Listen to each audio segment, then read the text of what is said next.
Hey everyone, Assalamu alaikum. I am Alishba Manzoor here on Debug by Alishba to make coding simple and less scary. अगर आप इस channel पर नए हैं तो hit that subscribe button so you don't miss out.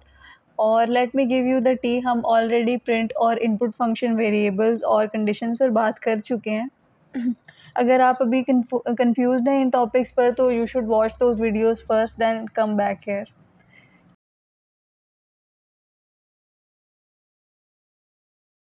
क्योंकि आज हम डिस्कस करेंगे डाटा स्ट्रक्चर्स। डाटा स्ट्रक्चर्स को आप ऐसे सोचें जैसे ये कुछ वेज़ हैं अपने स्टफ़ को ऑर्गेनाइज़ करने के लिए। जैसे आप अपने कपबोर्ड में अपने क्लॉथ्स अरेंज करते हैं या बुक को एक शेल्फ पर अरेंज करते हैं। ठीक वैसे ही कंप्यूटर को भी ज़रूरत होती है एक ऐसे वे की जिससे उसके लिए अपना स्टफ़ फाइंड करना और यूज़ करना आसान हो जाए।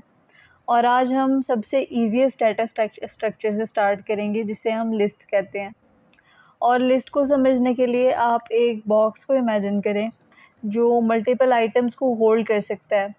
वो आइटम हो सकता है, वो नंबर्स हों, वर्ड्स हों या कुछ भी हो सकता है। अब आप इस बॉक्स में और स्टफ़ ऐड भी कर सकते हैं, निकाल भी सकते हैं, उनकी प्लेसमेंट को इधर-उधर कर सकते हैं। बेसिकली लिस्ट भी सेम इसी तरह काम करती हैं। अब let's code it out.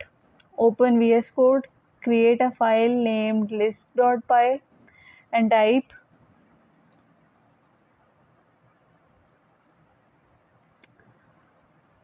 peace, justice, freedom.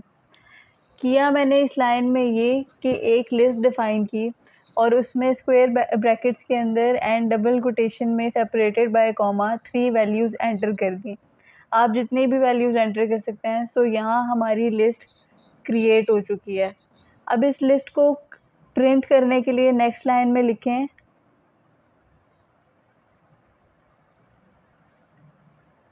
यहाँ वो नाम आएगा जो आपने अपनी लिस्ट को दिया है। अब रन करने पर सक्सेसफुली हमारी 3 वैल्यूज़ प्रिंट होके आ जाएंगी। So far so good but there is still a lot more to list अपने आप को बाकी डाटा स्ट्रक्चर से डिफरेंट कैसे बनाती हैं? वो ऐसे कि इनके पास 2 सुपर पावर्स होती हैं। पहली ये कि लिस्ट में ऑर्डर मैटर करता है, लिस्ट सीक्वेंस को याद रखता है। दूसरी ये कि इसमें लिस्ट हमें चेंज को अलाउ करती हैं, हमें लिस्ट को एडिट करने की एबिलिटी दी जाती है। कैसे? Let's see. मैं आपको अपेंड फंक्शन का यूज़ करके दिखाती हूँ कि कैसे आप लिस्ट के एंड में आइटम्स ऐड कर सकते हैं। ये लाइन लिख के हम यहाँ डबल कोट्स में वो वैल्यू एंटर करेंगे जो हम ऐड करना चाहते हैं।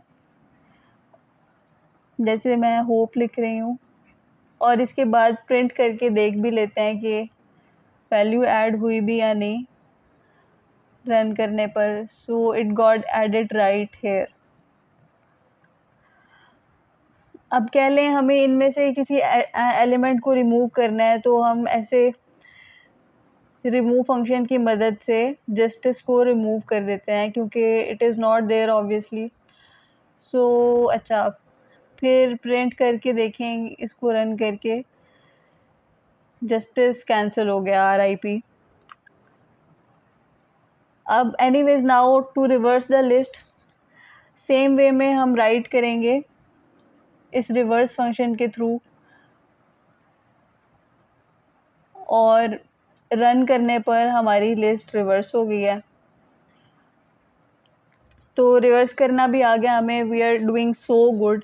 अच्छा, अब अगर आप चाहते हैं कि हम सारी वैल्यूज़ प्रिंट नहीं करना चाहते, सिर्फ पहली वैल्यू प्रिंट होके आ जाए या दूसरी वैल्यू स्पेसिफिकली आ जाए, तो ये करने के लिए आप प्रिंट फंक्शन के अंदर ये स्क्वायर ब्रैकेट्स में ज़ीरो ऐड कर देंगे।